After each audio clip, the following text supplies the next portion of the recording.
bring us to the prom! That's for always working late. That's for being short. That's because the player keeps mashing the button. And finally, that's because the whole setup just added 5 minutes of bonus play to the most awesome game ever devised by Mutant or Man. I guess he's not waking up. Hey, this is Zero at ReviewZoneHD, and I'm bringing you a review for the Xbox 360 version of Deadpool, and it's exactly 1 day after this game released. I just finished my first playthrough of the main campaign.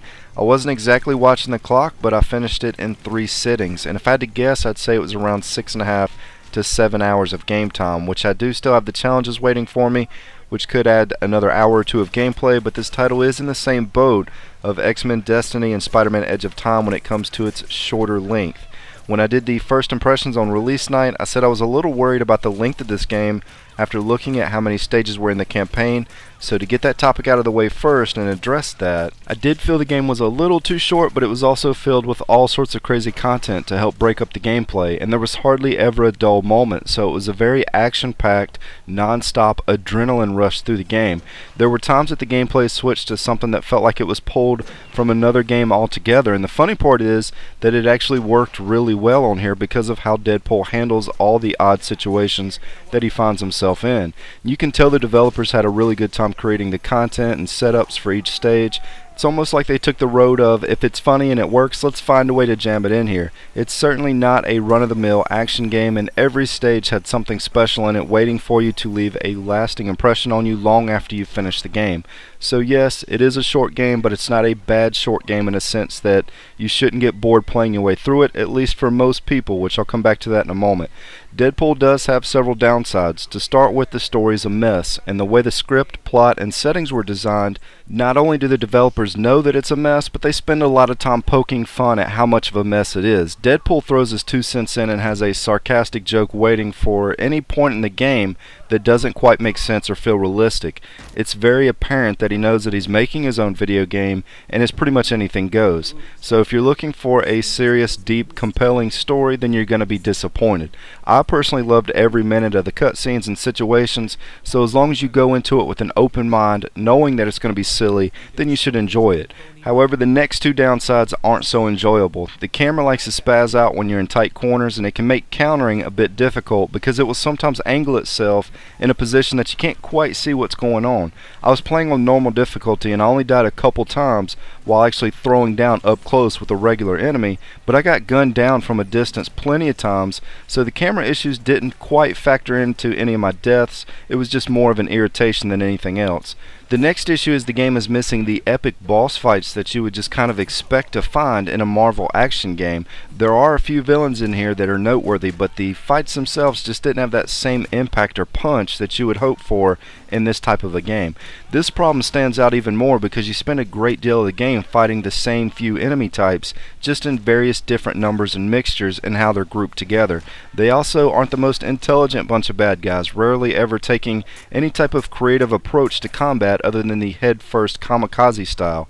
Normally this would be a pretty big buzzkill in an action game, but Deadpool finds a way to overcome this problem by giving you a lot of flexibility with a few unlockable weapons, guns, explosives, combos, and several character boosts that change the way the combat plays out in some way.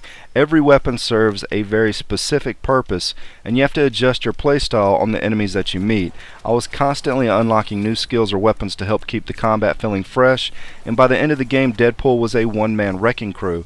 But as far as the combat goes, in comparison to any other action Marvel title in recent memory, his movement's just not as nimble or quick as, say, Spider-Man, and the controls can also feel a little bit clunky at times. But overall the combat was very satisfying, even more so if you're wanting a gory good time complete with wisecracking jokes to go along with the gore fest. While the story might go all over the place, they did a great job of taking advantage of Deadpool's lore and placing him in situations that made sense to his character, even exploring his weird relationship with a female Grim Reaper. So if you're a fan of the comic book character Deadpool, or if you enjoyed battling him in Spider-Man Shattered Dimensions, or playing as him in the Marvel Ultimate Alliance or Marvel vs. Capcom series, then you're gonna enjoy this game as they captured his very unique personality perfectly. You will hear him have an awful lot of conversations with himself in different voices, sometimes even arguing about what he's going to do next. As far as the graphics and the soundtrack go, there really wasn't anything that impressive going on with either category. A good portion of the game takes place in dark, murky environments which fit the setting well, but don't make for the best eye candy. The soundtrack is largely forgettable. In fact, even after playing through the entire game, I can't even remember what any of the music sounded like. It stays in the background the entire time and doesn't force its way into your eardrum.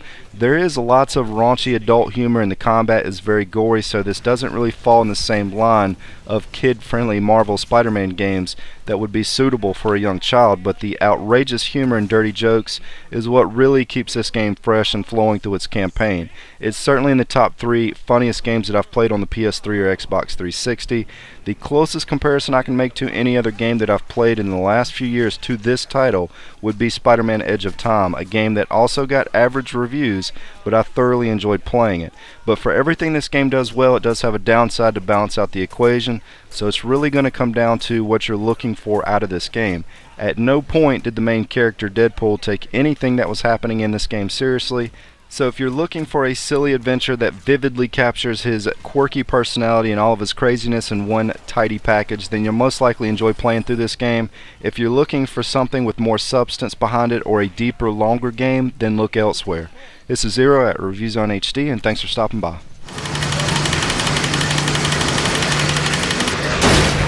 What? A cow? Nice try, Wheel. There are no cows on Genosha.